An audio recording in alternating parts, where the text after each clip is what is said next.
महान गुरु के जन्म स्थान का चिन्ह गुरुद्वारा तख्त श्री पटना साहिब। हरमंदर के दर्शन करके जीवन में एक नवा उत्साह पैदा होता है। हरमंदर की महानता का चानन इन्हां झरोकियां ते खिड़कियां थाणी संसार के कोने कोने नूं रुशना रहा है।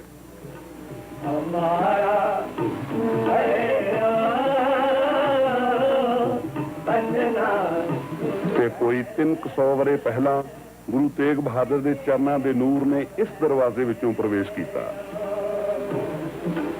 ये पुराना पत्थर उसे समय की यादगार है। ते ये तख्त श्री हरमंदर साहिब दसम पिता का जन्म स्थान।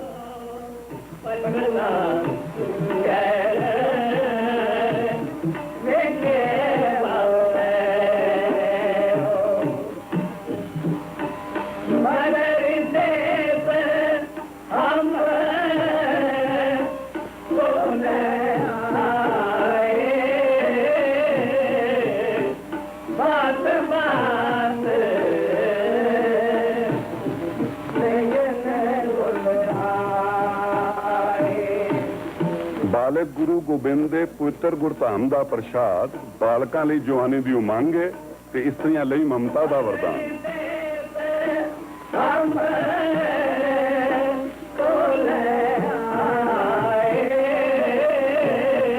यह है वो पवित्र पौशाका जो 15 वरियां के गुरु के अंगां की शोभा सी।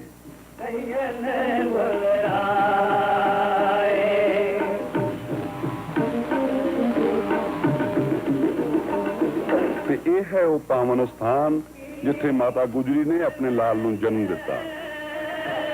गुरु के जन्म तो कुछ ही दिन बाद पीर भीखन शाह ने गुरु की परख लई 2 कुजे लिया के अगे रख दिते ते मन ही मन सवाल किया, तू हिंदुओं का है या मुसलमानों का? पर गुरु तो सब का साझा सी। उसने अपने दोहें हाथ दोहां कुजियां ते रख दिते।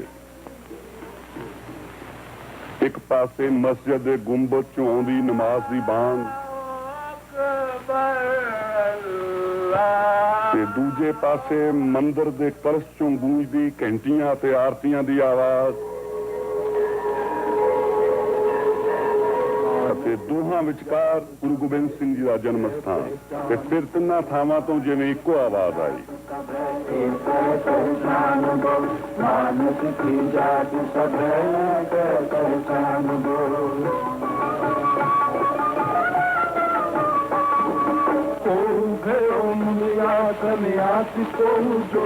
ये चिट्ठियां हैं माता सुंदरी अते गुरु तेग बहादुर के हत्थां दियां लिखियां।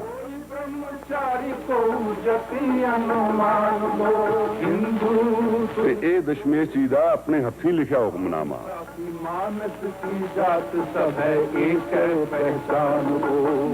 गुरु के पावन तीर, हर तीर नाल 1.25 तोला सोना, मरन वाले दे संस्कार अते जख्मी लई मरहम पट्टी दे खर्च वजों, तलवार जो देश धर्म की रखिया लई बेनियाम हुई।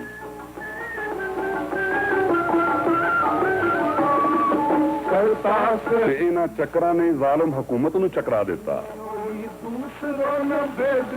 ये हन बालक गुरु दे ककार, छोटा चक्कर, खंडा, कंगा,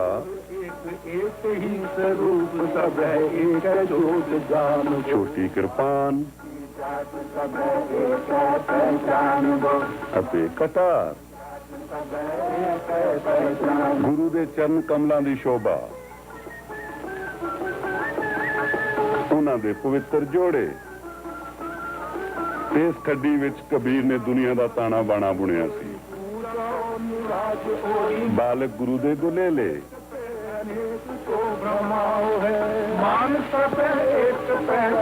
साखी है कि बौली साहब तो पानी लैन आईयां इस्त्रियां दे घड़े बालक गोबिंद गोलेलियां नाल तोड़ दिंदे। वो पित्तल दियां गागरां लियाउण लग पईयां तां चोजी गुरु ने तीर कमान संभाल लई।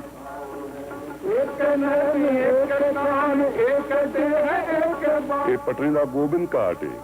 वगदी गंगा विच गुरु ने अपना कंगन सुट दिता। माता ने पूछा किवें, तां आपने दूजा भी सुट के कहा इस तरह। ਇਹ ਪੰਡਿਤ ਸ਼ਿਵਦਾਸ ਦਾ ਚਿੱਤਰ ਹੈ ਜਿਸ ਨੂੰ ਗੁਰੂ ਨੇ ਰਾਮ ਦੇ ਰੂਪ ਵਿੱਚ ਦਰਸ਼ਨ ਦਿੱਤੇ। ਰਾਣੀ ਫਤਿਹ ਚੰਦ ਮੈਣੀ ਦੀ ਮਨੋਕਾਮਨਾ ਗੋਬਿੰਦ ਜੀ ਹਿਲਾਲ ਦੀ ਸੀ। ਗੁਰੂ ਨੇ ਆਪ ਉਸ ਦੀ ਗੋਦੀ ਵਿੱਚ ਬੈਠ ਕੇ ਮਮਤਾ ਦੇ ਕਲੇਜੇ ਠੰਡ ਪਾਈ। ਗੁਰੂ ਤੇਗ ਬਹਾਦਰ ਧਰਮ ਦੀ ਚਾਦਰ ਜ਼ੁਲਮ ਦਾ ਨਾਸ਼ ਕਰਨ ਲਈ ਆਪ ਦਿੱਲੀ ਪਹੁੰਚੇ ਅਤੇ ਹਿੰਦੂ ਧਰਮ ਦੀ ਰੱਖਿਆ ਹਿਤ ਚਾਂਦਨੀ ਚੌਕ ਵਿਖੇ ਆਪਣਾ ਸੀਸ ਦਾ ਬਲੀਦਾਨ ਦਿੱਤਾ। ਇਹ ਗੁਰਦੁਆਰਾ ਸੀਸਗੰਜ ਹੈ।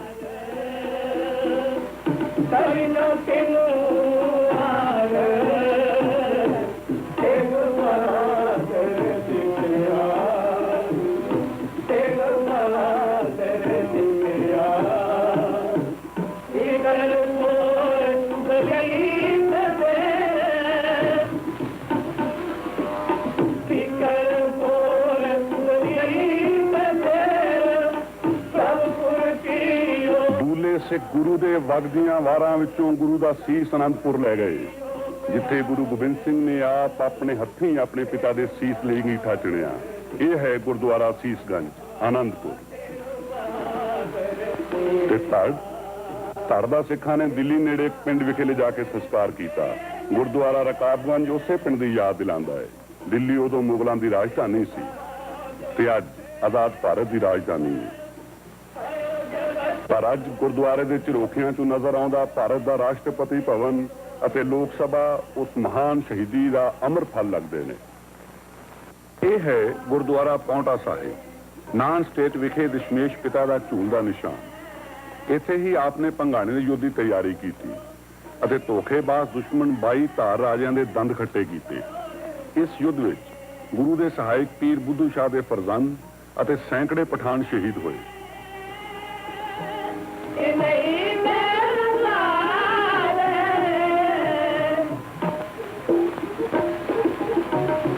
ਇਹ ਹਨ ਉਸ ਯੁੱਧ ਨੂੰ ਫਤਿਹ ਵਿੱਚ ਬਦਲਣ ਵਾਲੇ ਜੇਤੂ ਸ਼ਸਤਰ।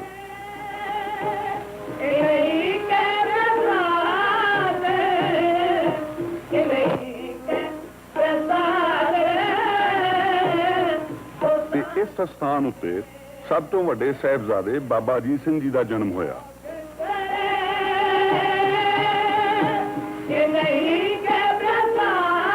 ਤੇ ਇਹ ਸਦੀਆਂ ਪੁਰਾਣਾ ਭਾਗਵਾਨ ਦਰਖਤ ਜਿਸ ਦੀ ਛਾਂ ਹੇਠਾਂ ਗੁਰੂ ਦੀਆਂ ਫੌਜਾਂ ਦੇ ਘੋੜੇ ਸਸਤਾਂਦੇ ਸਨ ਤੇ ਅੱਜ ਵੀ ਇਹ ਗੁਰੂ ਦੇ ਸ਼ਸਤਰਾਂ ਅਤੇ ਗੁਰਦੁਆਰੇ ਨੂੰ ਛਾਂ ਦੇ ਰਿਹਾ ਹੈ।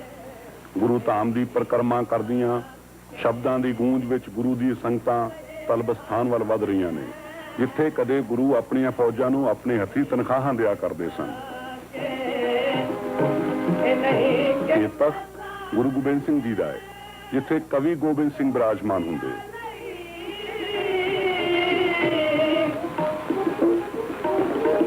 ਤੇ ਸਾਹਮਣੇ ਉਹਨਾਂ ਦੀ ਪ੍ਰਸ਼ੰਸਾ ਦੇ ਪਾਤਰ 52 ਕਵੀ ਆਪਣੀਆਂ ਰਚਨਾਵਾਂ ਨਾਲ ਪੌਣਾ ਵਿੱਚ ਸੁਗੰਧੀ ਖਲੇਰਦੇ। ਉਹਨਾਂ ਦੀਆਂ ਮਧੁਰ ਕਵਿਤਾਵਾਂ ਜਮਨਾ ਰਾਹੀਂ ਸੰਸਾਰ ਰੂਪੀ ਸਾਗਰ ਦੀਆਂ ਲਹਿਰਾਂ ਨੂੰ ਜਾਗਰਿਤ ਕਰਦੀਆਂ। ਇਹ ਗੋਬਿੰਦ ਘਾਟ ਹੈ, ਜਿੱਥੇ ਕਦੇ ਦਸ਼ਮੇਸ਼ ਪਿਤਾ ਆਪ ਇਸ਼ਨਾਨ ਕਰਨ ਜਾਇਆ ਕਰਦੇ ਸਨ ਤੇ ਅੱਜ ਸੰਗਤਾਂ ਉਸ ਪਵਿੱਤਰ ਜਲ ਵਿੱਚ ਇਸ਼ਨਾਨ ਕਰਕੇ ਜੀਵਨ ਸਫਲ ਕਰਦੀਆਂ ਹਨ।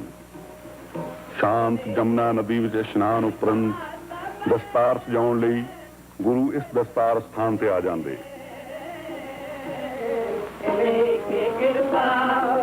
ਸ਼ਿਵਾਲਿਕ ਪਰਬਤਾਂ ਦੇ ਸੀਸ ਉੱਤੇ ਉਸਰਿਆ ਮਹਾਨ ਕਿਲਾ ਸ਼੍ਰੀ ਅਨੰਦਪੁਰ ਸਾਹਿਬ, ਜਿੱਥੇ ਗੁਰੂ ਗੋਬਿੰਦ ਸਿੰਘ 10ਵੀਂ ਪਾਤਸ਼ਾਹੀ ਦੀ ਗੱਦੀ ਤੇ ਬਿਰਾਜਮਾਨ ਹੋਏ। ਇਹ ਹੈ ਉਸ ਕਿਲੇ ਦੀ ਦਰਸ਼ਨੀ ਡਿਊੜੀ, ਕਿਲੇ ਦਾ ਪ੍ਰਵੇਸ਼ ਦਵਾਰ।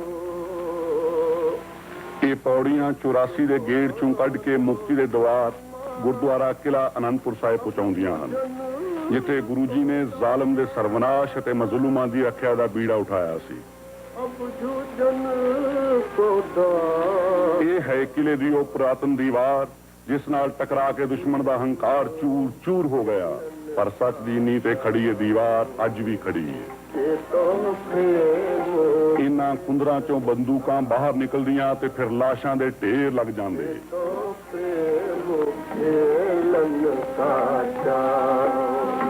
ਕਿਲੇ ਦੀ ਦੀਵਾਰ ਨਾਲ ਢਾਸਣਾ ਲਾਈ ਸੋਚਵਾਨ ਗੁਰੂ ਨੇ ਜ਼ੁਲਮ ਨਾਲ ਟੱਕਰ ਲੈਣ ਦੀ ਧਾਰੀ ਤੇ ਲੋਕਾਂ ਨੂੰ ਕਿਹਾ, ਜੇ ਤੋ ਪ੍ਰੇਮ ਖੇਲਣ ਕਾ ਚਾਓ ਸਿਰ ਧਰ ਤਲੀ ਗਲੀ ਮੁਰੀ ਆਓ। पर सदियों की गुलामी कारण कायरत इकट्ठे हुए जिसमें कह उठे, हम तो जाने तोलन तकड़ी नंगी कर्द कबू नहीं पकड़ी, तुर्कों से क्या जंग मचावें, चिड़ी उड़े डर से मर जावें। तां गुरु गोबिंद सिंह ने ललकार के कहा, 1.25 लाख से एक लड़ाऊं, तब हो गोबिंद सिंह नाम कहाऊं।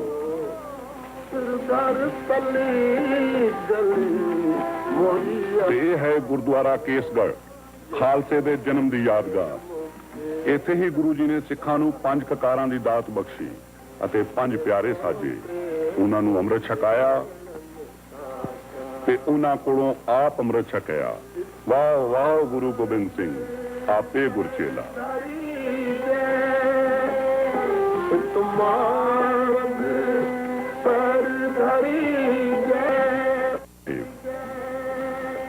जिथे गुरु ने अपने 4 साहिबजादियां नूं आप शस्त्र विद्या सिखाई, ये उस विद्या का ही प्रताप सी कि दोहां वड्डियां साहिबजादियां चमकौर दी गढ़ी विच अपनियां तलवारां नाल दुश्मनां दे छक्के छुड़ा दिते। उन्हां दियां तलवारां म्यानों निकलियां ते फिर म्यान विच ना पईयां। हज़ारां दुश्मनां नाल जूझदियां जद उन्हां शहीदियां पाईयां तां दुश्मन दा लक टुट चुका सी। ये है उन्हां दी सूरबीरता दा अमर निशान, गुरुद्वारा चमकौर साहिब।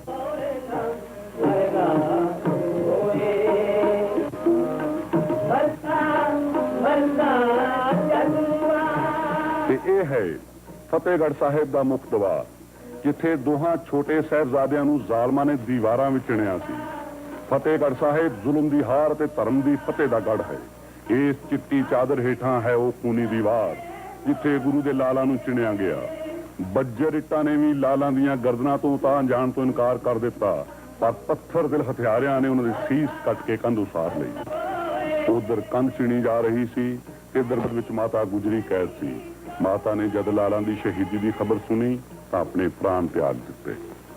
ये है गुरुद्वारा माता गुजरी की यादगार।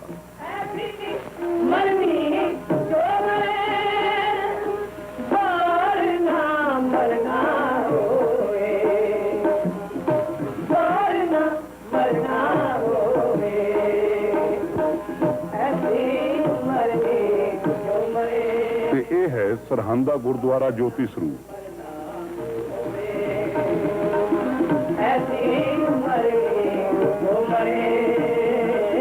ये है छोटे साहिबजादियां दी समाध, प्यो माता गुजरी दी, जिथे अज भी उन्हां दियां 3 ज्योतियां दा नूर डलक रहा है।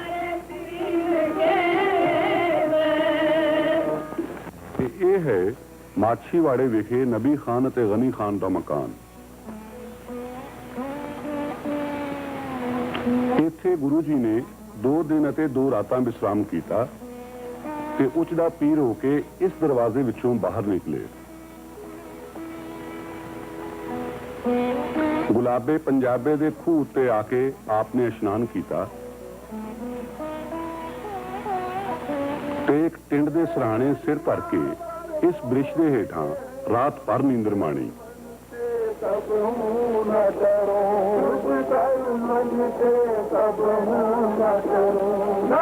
ये थां गुरुद्वारा चरण कमल माछीवाड़े के नाम नाल प्रसिद्ध है। चारे लाल माता ते पिता वार के गुरु ने परमात्मा का शुक्र अदा किया। हे परमात्मा, तू अपनी अमानत वापस लैके मैनू सुरखरू कर दिता, तेरा अपार शुक्र है। मैं इस कर्ज तो मुक्त हो गया। कि फिर मुक्ति का दाता 40 मुक्तियां नूं मुक्त करने लई टिब्बी साहब मुक्तसर पहुंचा। ये है गुरुद्वारा तंबू साहिब, जिथे 40 मुक्तियां का डेरा सी।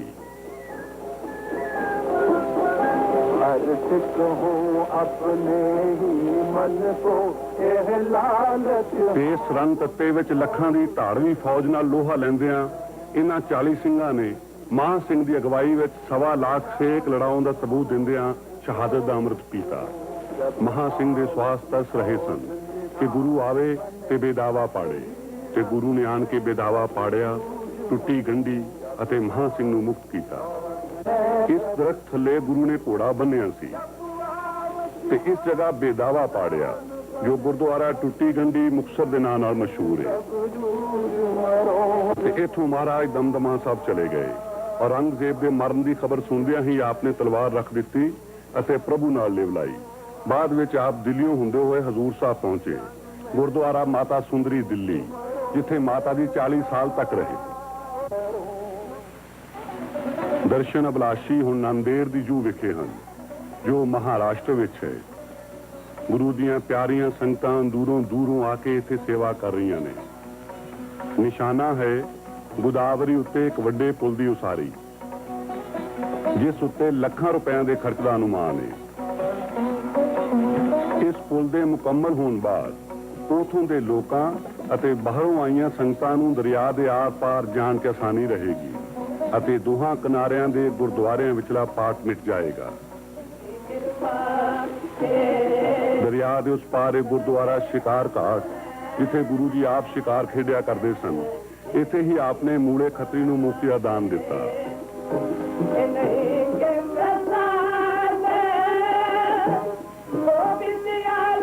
ਤੇ ਦਰਿਆ ਦੇ ਇਸ ਪਾਰ ਹੈ ਗੁਰਦੁਆਰਾ ਨਗੀਨਾ ਘਾਟ, ਜਿੱਥੇ ਚੋਜੀ ਪਾਤਸ਼ਾਹ ਚੋਚ ਕਮਾਉਂਦੇ ਰਹੇ।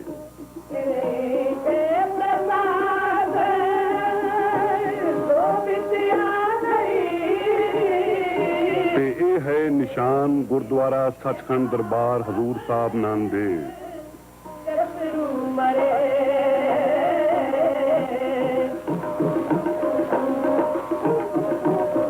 ਦੂਰੋਂ ਡਲਕਾ ਮਾਰਦਾ ਸੋਨੇ ਦਾ ਛੱਤਰ, ਗੁਰੂ ਗੋਬਿੰਦ ਸਿੰਘ ਜੀ ਦੇ ਸੁਨਹਿਰੀ ਕਾਰਨਾਮਿਆਂ ਦੀ ਯਾਦਗਾਰ।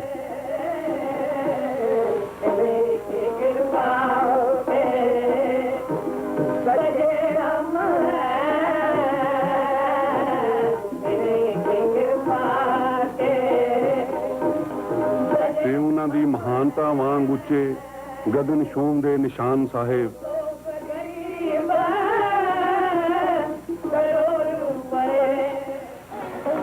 ਹਰ ਸਾਲ ਇੱਥੇ ਦੁਸਹਿਰਾ ਮਨਾਇਆ ਜਾਂਦਾ ਹੈ। ਬੜੀ ਧੂਮ-ਧਾਮ, ਜੋਸ਼ ਅਤੇ ਉਮਾਹ ਨਾਲ ਸੰਗਤਾਂ ਦੂਰੋਂ ਦੂਰੋਂ ਚੱਲ ਕੇ ਆਉਂਦੀਆਂ ਹਨ। ਗੁਰੂ ਦੇ ਘੋੜਿਆਂ ਦੇ ਦਰਸ਼ਨ ਕਰਵਾਏ ਜਾਂਦੇ ਹਨ। ਇਹਨਾਂ ਘੋੜਿਆਂ ਤੇ ਕੋਈ ਨਹੀਂ ਬੈਠਦਾ। ਸਾਰੇ ਸ਼ਹਿਰ ਵਿੱਚ ਘੁੰਮਣ ਤੋਂ ਬਾਅਦ ਇਹ ਘੋੜੇ ਵਾਪਸ ਆ ਕੇ ਜਦੋਂ ਨਿਸ਼ਾਨ ਸਾਹਿਬ ਦੀ ਪਰਿਕਰਮਾ ਉਪਰੰਤ ਮੱਥਾ ਟੇਕਦੇ ਹਨ ਤਾਂ ਬੇਅੰਤ ਸੰਗਤਾਂ ਦੇ ਮਸਤਕ ਆਪ ਮੁਹਾਰੇ ਗੁਰੂ ਦੀ ਦਹਿਲੀਜ਼ ਤੇ ਝੁਕ ਜਾਂਦੇ ਹਨ।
ਧੰਨ ਹੈ ਗੁਰੂ ਤੇ ਗੁਰੂ ਦਾ ਦਰਬਾਰ।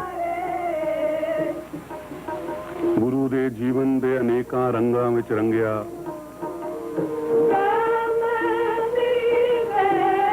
ਹਜ਼ਾਰਾਂ ਰੀਝਾਂ ਤੇ ਮਨੋਭਾਵਾਂ ਦੀ ਮੀਨਾਕਾਰੀ ਨਾਲ ਸੋਭਦੇ ਗੁਰੂ ਧਾਮ ਦੀਆਂ ਛੱਤਾਂ ਤੇ ਦੀਵਾਰਾਂ। ਸਿੱਖਾਂ ਦੇ ਪਿਆਰ ਤੇ ਸ਼ਰਧਾ ਦੀ ਬੇਮਿਸਾਲ ਤਸਵੀਰ ਤੇ ਗੁਰੂ ਦੇ ਜੀਵਨ, ਕੁਰਬਾਨੀਆਂ ਤੇ ਘਾਲਨਾਵਾਂ ਵਿੱਚੋਂ ਪਰਜਵਲਤ ਬਹਾਦਰੀ ਅਤੇ ਸੂਰਬੀਰਤਾ ਦੇ ਅਮਰ ਨਿਸ਼ਾਨ। ਅਕਾਲੀ ਫੂਲਾ ਸਿੰਘ ਦਾ ਖੰਡਾ, ਸ਼ੇਰੇ ਪੰਜਾਬ ਮਹਾਰਾਜਾ ਰਣਜੀਤ ਸਿੰਘ ਦੀਆਂ 2 ਤਲਵਾਰਾਂ, ਸ੍ਰੀ ਗੁਰੂ ਗੋਬਿੰਦ ਸਿੰਘ ਜੀ ਦਾ ਪਾਵਨ ਤੀਰ,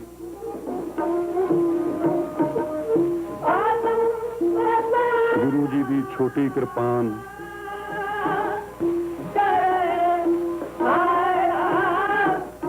ਤੇ ਇਹ ਅੰਗੀਠਾ ਜਿੱਥੇ 10ਵੇਂ ਪਾਤਸ਼ਾਹ ਆਪਣੇ ਘੋੜੇ ਸਮੇਤ ਅਲੋਪ ਹੋ ਗਏ ਸਨ। ਪਰ ਉਹ ਕਿਤੇ ਲੁਕੇ ਹੋਏ ਤਾਂ ਨਹੀਂ, ਉਹ ਤਾਂ ਗਗਨ ਦੀ ਵਿਸ਼ਾਲਤਾ ਵਿੱਚ ਵਿਸਮੇ ਹੋਏ, ਬੱਦਲਾਂ ਤੇ ਪੌਣਾ ਵਿੱਚ ਇੱਕ ਮਿਕ ਸਾਡੇ ਸਿਰਾਂ ਉੱਤੇ ਆਪਣੀ ਛਤਰ ਛਾਇਆ ਬਖਸ਼ਦੇ ਹੋਏ ਸਦਾ ਸਾਡੇ ਅੰਗ ਸੰਗ ਹਨ। ਧੰਨ ਹੈ ਗੁਰੂ ਤੇਰੀਆਂ ਮਹਾਨ ਕੁਰਬਾਨੀਆਂ ਦੀ ਅਪਾਰ ਸ਼ਕਤੀ। ਜੋ ਬੰਦਾ ਬਹਾਦਰ ਦੇ ਸਰੀਰ ਵਿੱਚ ਆਈ ਤਾਂ ਸਰਹੰਦ ਦੀ ਇੱਟ ਨਾਲ ਇੱਟ ਖੜਕਾ ਦਿੱਤੀ। ਜਿਸ ਨੇ ਜੱਸਾ ਸਿੰਘ ਆਹਲੂਵਾਲੀਆ ਦੀ ਪਿੱਠ ਤੇ ਹੱਥ ਰੱਖਿਆ ਤਾਂ ਦੁਸ਼ਮਣਾਂ 'ਚ ਹਾਹਾਕਾਰ ਮਚ ਗਈ। ਜਿਸ ਨੇ ਬਾਬਾ ਦੀਪ ਸਿੰਘ ਜਿਹੇ ਸ਼ਹੀਦ ਪੈਦਾ ਕੀਤੇ ਜੋ ਸੀਸ ਤਲੀ ਤੇ ਰੱਖ ਕੇ ਵੀ ਦੁਸ਼ਮਣਾਂ ਦੇ ਆਹੂ ਲਾਉਂਦੇ ਚਲੇ ਗਏ। ਜਿਸ ਨੇ ਐਸੇ ਸਿੱਖ ਪੈਦਾ ਕੀਤੇ ਜੋ ਤੇਰੇ ਅੰਮ੍ਰਿਤ ਸਦਕਾ ਮੌਤ ਤੇ ਫਤਿਹ ਪਾ ਗਏ, ਜਿਨ੍ਹਾਂ ਦੇ ਸਿਰਾਂ ਦਾ ਮੁੱਲ 80-80 ਰੁਪਏ ਪਿਆ। ਜੇ ਸਹਿਣ ਸ਼ਕਤੀ ਦਿੱਤੀ ਤਾਂ ਅਜਿਹੀ ਕਿ ਸਿੰਘਾਂ ਨੇ ਬੰਦ ਕਟਵਾਏ, ਰੰਬੀਆਂ ਨਾਲ ਖੋਪੜੀਆਂ ਉਤਰਵਾਈਆਂ, ਚਰਖੜੀਆਂ ਤੇ ਚੜੇ, ਆਰਿਆਂ ਨਾਲ ਚੀਰੇ ਗਏ, ਹੱਸ ਕੇ ਗਰਦਨਾਂ ਕਟਵਾਈਆਂ ਪਰ ਸੀ ਨਾ ਕੀਤੀ। ਸਿੱਖੀ ਸਿਦਕ ਕੇਸਾਂ ਸਵਾਸਾਂ ਸੰਗ ਨਿਭਾਇਆ। ਧੰਨ ਹਨ ਉਹ ਮਾਵਾਂ ਜਿਨ੍ਹਾਂ ਦੇ ਬੱਚੇ ਨੇਜ਼ਿਆਂ ਤੇ ਟੰਗੇ ਗਏ, ਬੱਚਿਆਂ ਦੀਆਂ ਗਰਦਨਾਂ ਝੋਲੀਆਂ ਵਿੱਚ ਪਵਾਈਆਂ, ਪਰ ਫਿਰ ਵੀ ਕੁੱਖ ਚੋਂ ਭਗਤ ਸਿੰਘ ਜਿਹੇ ਲਾਲਾ ਨੂੰ ਜਨਮ ਦਿੱਤਾ ਜੋ ਦੇਸ਼ ਤੇ ਕੌਮ ਦੀ ਖਾਤਰ ਹੱਸ ਕੇ ਫਾਂਸੀਆਂ ਤੇ ਲਟਕੇ। ਗੁਰੂ ਜੀ, ਤੁਸੀਂ ਆਪਣੇ ਮਾਤਾ ਪਿਤਾ ਅਤੇ ਚਾਰੇ ਲਾਲ ਵਾਰ ਕੇ ਜੋ ਕਾਰਨਾਮਾ ਕੀਤਾ ਸੀ ਉਹ ਭਾਰਤ ਦੇ ਇਤਿਹਾਸ ਦਾ ਸਭ ਤੋਂ ਸੁਨਹਿਰੀ ਵਰਕਾ ਹੈ। ਅਸੀਂ ਤੇਰੇ ਪੈਰ ਚਿੰਨ੍ਹਾਂ ਤੇ ਚੱਲਣ ਦਾ ਪ੍ਰਣ ਕਰਦੇ ਹਾਂ।